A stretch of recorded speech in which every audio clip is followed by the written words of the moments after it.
Welcome back to another quick prediction video. In today's video, we're going to be going over UFC Fight Night, Emmett versus Murphy. And honestly, this card's pretty mid, right? There's not a lot of action, not a lot of name value, but I'm still happy that the fights are on. So let's just get into the quick prelims.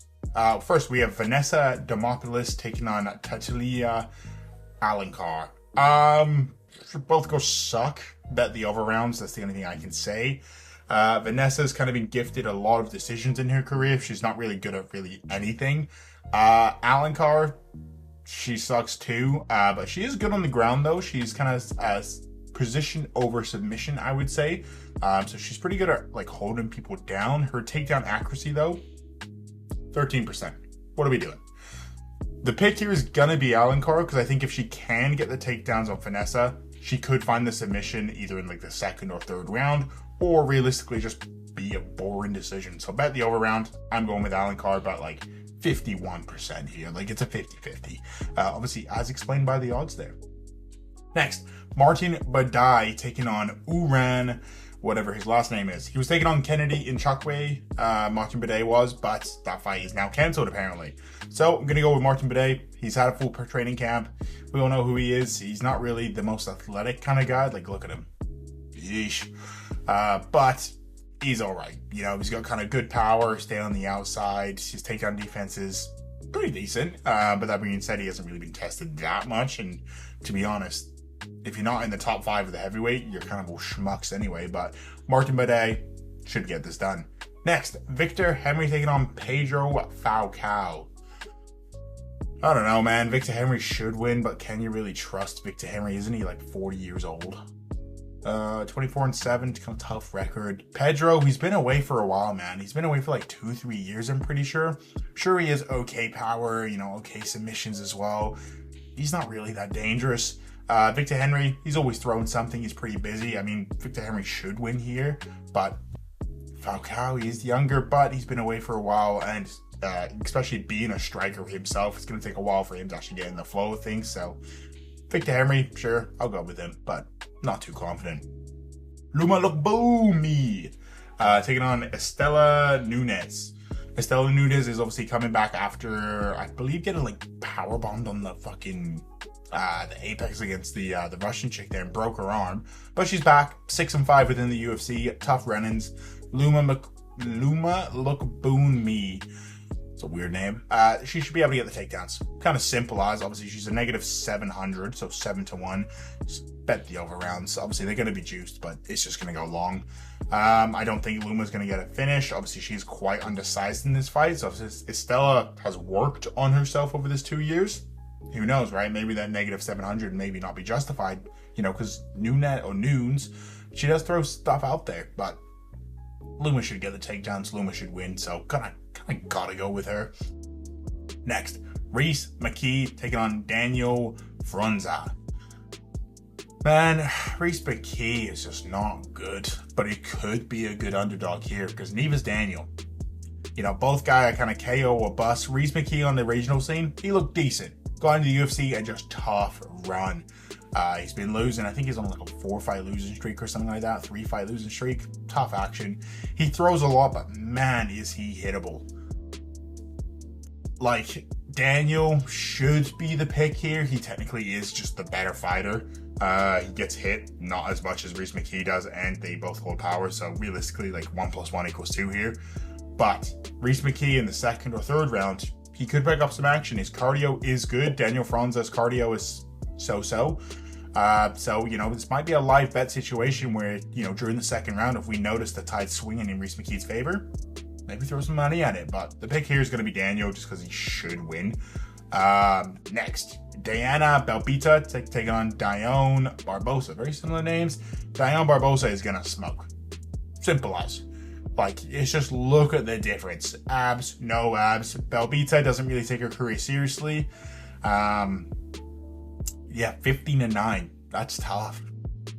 That is tough. Bet the over round. Diana Barbosa, she's going to have a way. She's going to get the takedowns. I don't think she's going to obviously get a knockout, but it's probably crazy odds though. But yeah, submission or decision, if you guys can do that like multi-prop bet there, I'd probably do that.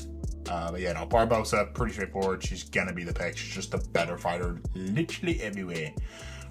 Davy Grant's taking on Daniel Santos. Man, Davy Grant is ugly. Weird little smirk to him. Santos is... he's not a bad looking dude, Santos. 12-2 for Santos. You know, shooter box kind of guy. We all know the style. Come crashing in. Crazy kicks. You know, big power. Chin issues, of course. Kind of looking for the knockout. Davy Grant, he's a veteran of the sport. Been around for a while. I think this is going to be another Reese McKee situation. Daniel Santos should get it done in the first round. Davy Grant is like 40 years old. He should get it done. He's the younger, faster guy, holds more power. But Davy Grant, he's a veteran. He knows how to survive. He can block the takedowns, hopefully avoid the big damage. I don't know, man. Might be a live bet coming in there, but I'm going to go with Santos. Younger guy. Just going to go with the prospect there. But Davy Grant really could win this, so kind of take that with a grain of salt. Next, Torres Finney taking on Robert Valentine. So both Dana White Contender Series kind of guys. Or Tough, I believe. Yeah, I believe Tough. I don't know why I'm chatting shit there. Torres Finney. Unique kind of build. Valentine, unique kind of tattoo. So both guys are unique here. Gonna go with Finney. I think he can get the takedowns. I don't think he's gonna get submitted. Although Valentine is very good on the ground. Obviously, he gets more submissions than not. I think Finney should be able to work himself out of the positions and just hold more dominance to it. Finney also has some okay hands too. He doesn't really get thrown that much, but Valentine just gets hit way too much for my liking. And Finney's gonna be the stronger guy in this fight. Hopefully, obviously, Finney doesn't gas out. Obviously, as we've seen in his last fights, he doesn't necessarily gas out, but who knows what the third round is going to look like, especially after the first 2 rounds being so dominant with wrestling for him. Who knows? But Finney should get it done. Don't know if I trust those 3-1 kind of line though, but whatever. Ode Osborne taking on Luce Gruel. Gruel should win the prospect. You kind of got to go with him. Ode Osborne is just not that guy anymore. He still is dangerous, still holds good power, still dangerous on the ground. He just gets hit a lot, and his chin is, I don't know. And Luis does hold power. So yeah, Luis is gonna be the pick. Kind of that. He's the prospect, but 2025, we've seen all the prospect lose. So who knows? Ode Osborne could pull out a random, what does he normally go for? Submission, KO. Will he KO Gruel though? He's tough. Probably not. You know, a little sneaky fly bet, because I think everybody expects this fight to go under. Bet the over. Bet the over 1.5 there. I think that could hit. Brad Tavares taking on Jared Milshart. These odds pretty wide in my opinion. This fight's a lot closer. Brad Tavares, 20-11. He seems to be taking one and winning one. So, not a good record there. Yeah, I think he's lost his last 3 out of his 5 or something, 4 out of 5. So tough road there. Jeremy Sharp, we all know who he is. Veteran of the game, old man. Really only good on the ground. His feet game is not so good. He does come out swinging sometimes, so he does have grit, and I kind of do like that. Brad Tavares should be more experienced in a sense and should be able to avoid the takedowns, because Jeremy Sharp doesn't have good takedowns. Simple as. 35% accuracy, 80% takedown defense for Brad. If he does get to the ground, though, Jared could have his way. But then he lost to fucking Reinar Dorita or whatever his name is. And he sucks. And I think Brad Tavares could beat him. A little MMA math there right there, but I'm just going to trust Brad. Don't really want to bet on this one. I might just see how the first round goes and maybe do a live bet on kind of whoever's taking the lead, I guess. I guess it's just going to determine, does Jared get the takedown? And if he does, he's probably going to win. And if he doesn't, Brad's going to win. It's kind of simple as that.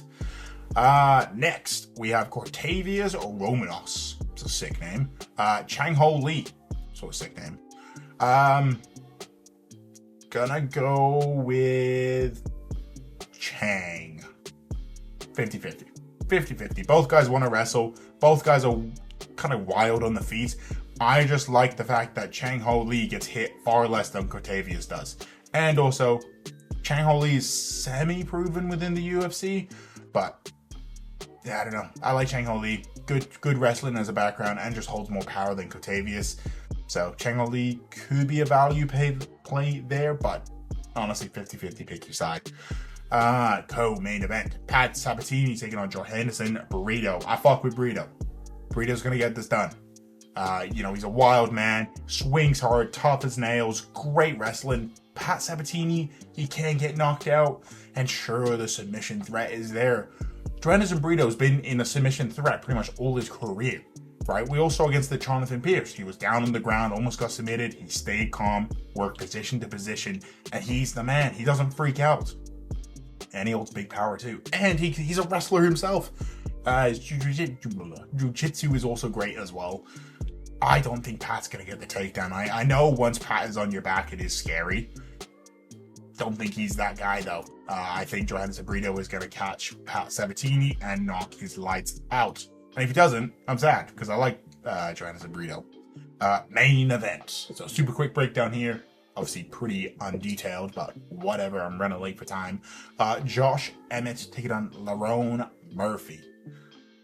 Josh Emmett as the underdog is scary because we all saw what happened against his Bryce Mitchell thing. He was the underdog there and knocked the shit out of Bryce Mitchell. But Lerone Murphy, I want to pick him. Like, I mean, I am going to pick him. I think he is just the younger guy here.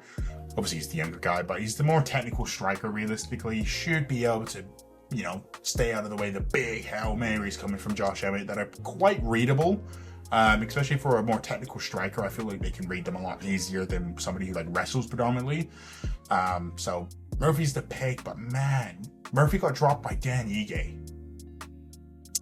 Josh Emmett holds a lot of power.